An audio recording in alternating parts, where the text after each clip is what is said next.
Good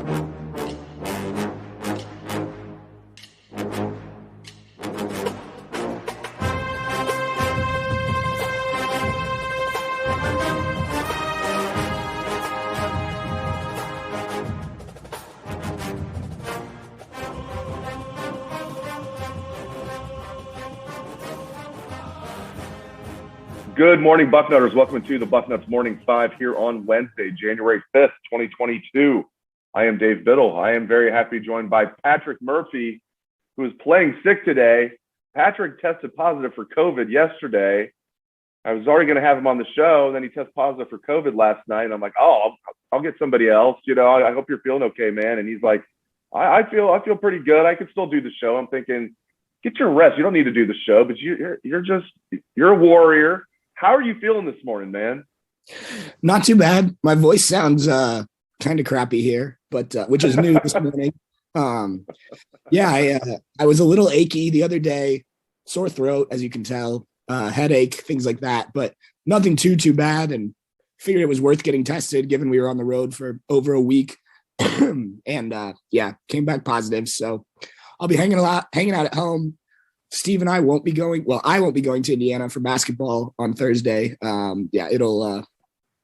It changed things in terms of my plans this week and next week, but could be a lot worse. I have some other friends that have tested positive and felt way worse. So, thus far, I'm thankful that it's not too bad. So you got it some point while covering the Rose Bowl, not the game itself. Well, I don't know when you got it. You got it sometime during the trip to LA. But zero regrets, or as the tattoo says, zero regrets, right? I mean, you loved being in LA. You loved covering the Rose Bowl. Even though you got COVID, no regrets, right? Yeah, definitely. I love LA anyway, but getting to cover that game, I tweeted it out after the game. Actually, I was surprised that I got some negative responses to that, but I sent a picture of the empty stadium and said that, it's, in my opinion, it's the best place to watch a college football game when it's the Rose Bowl. I know it's not great for UCLA. I love Ohio Stadium. I love a lot of the places we get to travel to covering this team. But for the Rose Bowl, the bowl game, the event is so cool. The setting is so cool. And I know there's a lot of politics behind it and whether or not it should run the bowl season and things like that. And I think we could debate that for a while, but the actual game itself, and usually it's a pretty good game, and we got a really good one, obviously, last Saturday. So, yeah, it was awesome. No regrets for sure. Yeah, the Rose Bowl is one of the most beautiful settings in sports, period, in my opinion. When the sun sets on the San Gabriel Mountains, I mean, at the beginning of the fourth quarter, it's beautiful.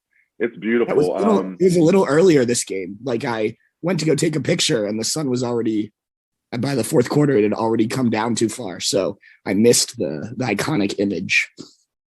Yeah, we were there 3 years ago, and it was perfect. I remember for the Washington game. It was like right at the fourth quarter. It was a very sunny day anyway, and it's beautiful in Pasadena. There's no doubt about it. The Rose Bowl.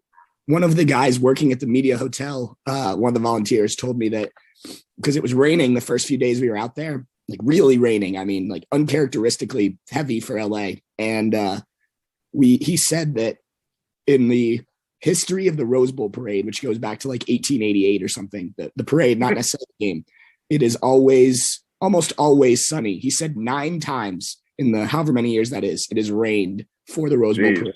And so the sun came out and it was great. The grass on that field is the best grass I've ever seen. It's an awesome experience. I walked around around the field for a long time before the game just to take it all in. So yeah, like I said, no regrets.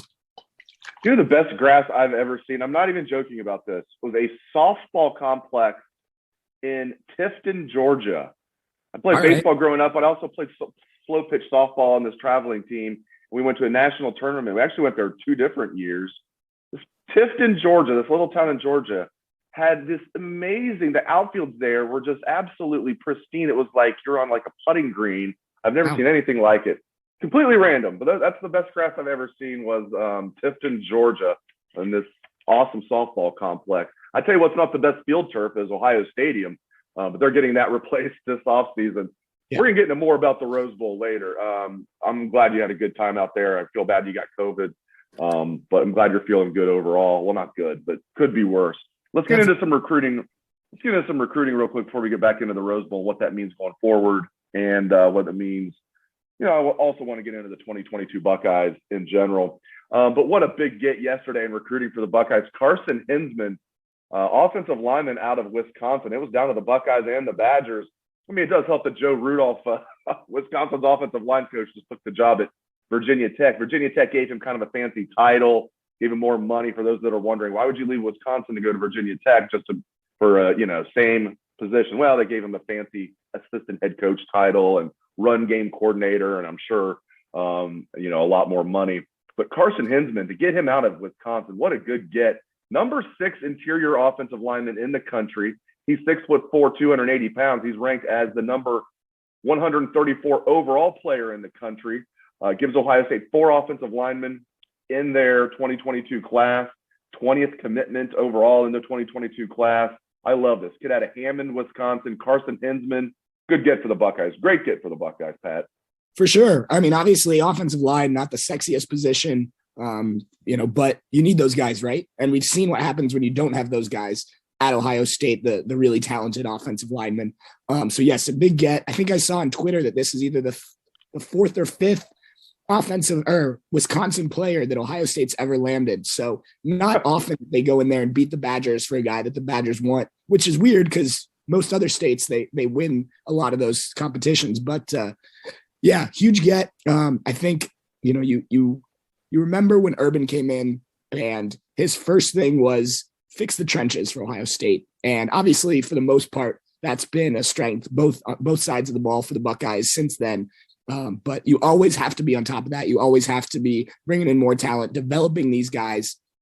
It is a developmental position. So, very few guys can step in right away, regardless of how talented they are. But yeah, definitely a big get. I think it's really important that the Buckeyes continue to land top offensive linemen, and Hinzman certainly meets that criteria.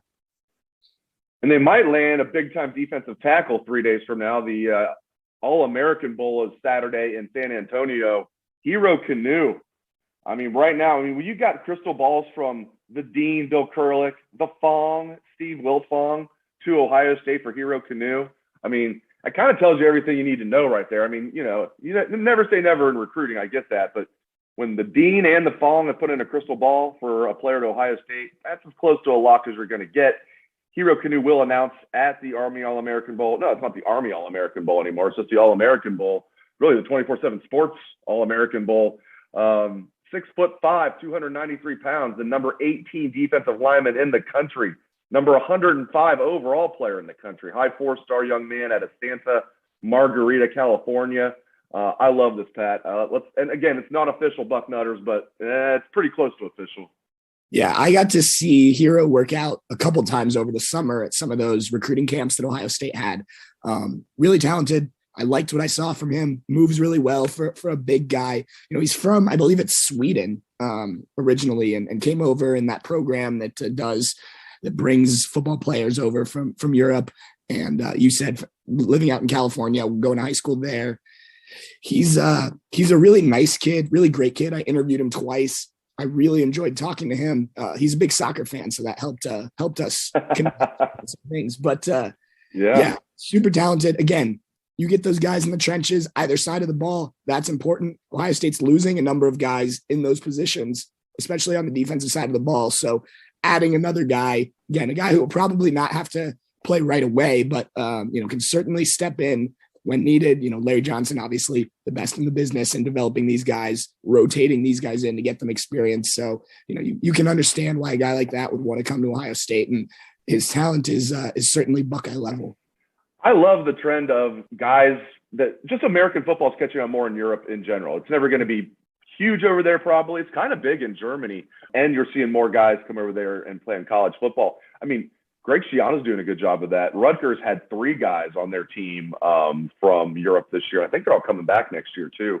One of them couldn't make it back in time for their bowl game because they had like a week's notice that they were filling in for their bowl game. All right, so we'll see if the Buckeyes get Hero Kanu on Saturday. Again, he will make his announcement at the All-American Bowl. Looking very good for the Buckeyes to land that talented prospect. All right, now let's switch gears, Patrick. Let's get into the Rose Bowl itself and just not so much looking back on, the nuts and bolts of that game, but just, psychologically, just momentum wise, how important that is from your perspective going into 2022. I feel like it's a fantastic springboard. You obviously don't want to finish your season with 2 straight losses. And, like I've said on the show before, I after they lost to Michigan, I was like, Rose Bowl, who cares? Not who cares, but not going to be that excited about it. I was excited about it. Turns out that it was one of the most exciting Ohio State games I've ever watched. But more importantly, I think it's a big, big thing for Ohio State momentum-wise going into 2022. Absolutely. I mean, I think on the offensive side of the ball, you knew the Buckeyes were going to be good, but you hadn't seen them without both Chris Olave and Garrett Wilson. You hadn't seen them without Nicholas Petit-Frere. Obviously, you'll still lose some guys from the offensive side of the ball, but the vast majority are coming back. And the fact that they put up 600-plus yards on a pretty good Utah team, very impressive. C.J. Stroud, I think, will be motivated. He talked about it. He didn't like finishing 4th in the Heisman voting, which is ironic because at the Disneyland experience, which is the first time we got to talk to those guys, he told me he didn't pay attention to that and then told somebody else that he was pissed that he finished 4th. But regardless, the defensive side of the ball is really where I think there's possible momentum building. It's only one game. It's only one half, really. But a number of those guys, said enough is enough at halftime in the locker room. And I wrote about it. DeMario McCall was a guy who stepped up. He didn't play much. I think he was out there for special teams, but stepped up in the locker room, talked, he compared it to Paris Campbell, Terry McLaurin, guys that he was listening to when he was a younger player. Obviously was on the offensive side of the ball then. So, I think they made a statement that, yes, it wasn't perfect. And, even in the second half when they only allowed, I think it was 139 yards and 10 points, there were still issues. But for the most part, it was like, oh, this is the Buckeye defense that we should see week in and week out. And I still think they need to figure out personnel. The fact that they have running backs and tight ends playing linebacker is a bit concerning. But you do have Jim Knowles coming in. We'll see what he does with the staff. But I think that's a positive for him to build on is the Rose Bowl, just the way they played in that second half. Yeah, let's get into Jim Knowles. Talked a lot about him on the show. I'm curious now, we've had a lot of people on Bucknuts ask us, when are you guys going to get a chance to interview Coach Knowles for the first time? And my answer is, I don't know, but I cannot wait to interview him. It reminds me, ironically, when Ryan Day and when Kevin Wilson were hired at the same time. Kevin Wilson was the one everybody couldn't wait to talk to. He was the offensive coordinator. They also had this quarterbacks coach, co-offensive coordinator coming in named Ryan Day. It's hilarious. That was 5 years ago that all that happened. It's still funny to me to this day. But I cannot wait to interview Jim Knowles.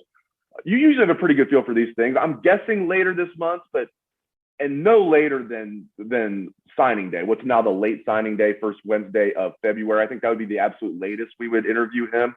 I'm hoping it's sometime this month. Have you heard anything on that front?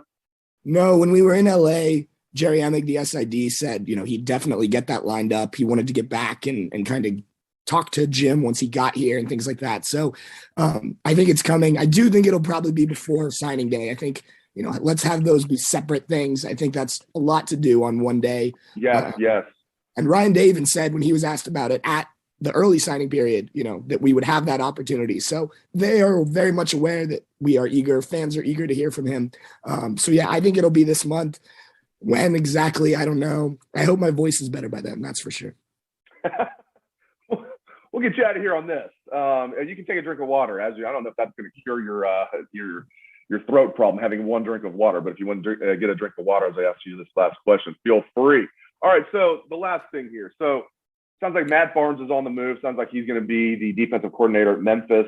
That's not official yet, I don't think, but that's what we're hearing. That's what everybody's hearing, it sounds like. I think it is official. I think Memphis announced it. Okay, so it is official. Thank you very much. They announced it the other day. Yeah, so Matt Barnes on the move to Memphis. Big question now is Kerry Combs. It sounds like Kerry Combs is going to be on the move too. And this makes sense to me that Jim Knowles will be able to come in and at least hire some guys for his staff. I think he's going to retain Larry Johnson, probably Al Washington. But now he's going to get a chance to have at least one guy, maybe two guys that he's going to hire. So it sounds like Kerry Combs is on the move. Is that what you're hearing as well? It would not surprise me if that is the case. I think the biggest thing is in terms of keeping Kerry Combs, obviously his work with the cornerbacks. So if he were willing to take a demotion, take a pay cut, Jim Knowles likes what he does. Obviously, that's the key for all of these guys is what Jim Knowles thinks, right? But, the recruiting that Kerry Combs does has been great. His work with cornerbacks. But, yeah, I mean, I think that makes the most sense that he would be a guy that moves on, probably to take a role similar to what he initially had at Ohio State somewhere else.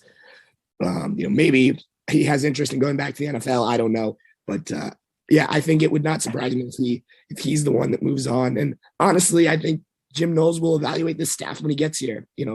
If my feel for this is right, he's going to run the defense. And Ryan Day will still have some say and things like that. But you need to let him run the defense, and that includes the staff. I think your read on which guys make the most sense to keep is spot on. But, if he gets in and thinks that, hey, I can bring somebody in that's maybe a little bit better with the linebackers, and he coached linebackers too back in the day. So, I think he'll make these decisions once he gets here, once he starts working with these guys. Yeah, I think part of the deal for him to come here wasn't just the money, although the money helped, basically $2 million a year. I think they had to, tell him, you will be able to pick your staff. You will run this defense. And Ryan Day always turns over the defense to his defensive coordinator or coordinators, plural, anyway. But I think they had to tell him, you're not going to be – no coaches are going to be forced upon you, Jim Knowles. You're going to be able to retain who you want and bring in who you want. You will be running this defense, just like you said, Patrick Murphy. All right, let's get you out of here. Get your rest, my friend. We can hold the fort down. I appreciate you playing sick and playing hurt and joining me here on the Bucknuts Morning 5. Thank you very much to Patrick Murphy for his knowledge. Thank you to all the listeners out there for tuning in to the show. We appreciate that very much. Hope everyone has a great day. Get some rest, Pat. Let's hear that Buckeye swag. Best damn band in the land.